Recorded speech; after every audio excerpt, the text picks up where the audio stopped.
Bible అంటే ఏంటి? ఆయన పర్సనల్ డైరీ.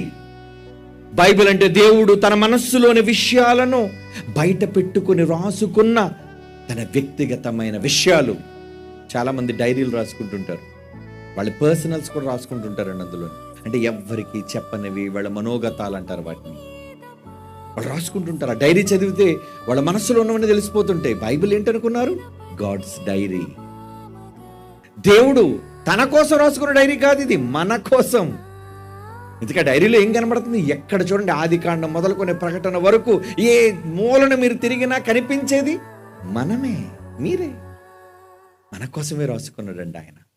ఎంత ప్రేమ, ఎంత ప్రేమ! ఏమండి, ఆయన ప్రేమను ఎలా కొలవాలి చెప్పండి? ఆయన ప్రేమ ఎందులో చూడండి కనబడుతుంది, ఎందులో చూడండి. ఆకాశంలో చూస్తారా? సముద్రంలో చూస్తారా?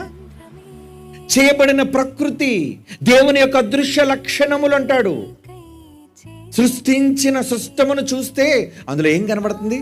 దేవుని అదృశ్య లక్షణములు, దృశ్య లక్షణములు, కనిపించని దేవుని లక్షణాలు అదిగోండి ఆ నీలి గగనంలో కనబడుతుంది, ఆ మెరిసే తారల్లో కనబడుతుంది.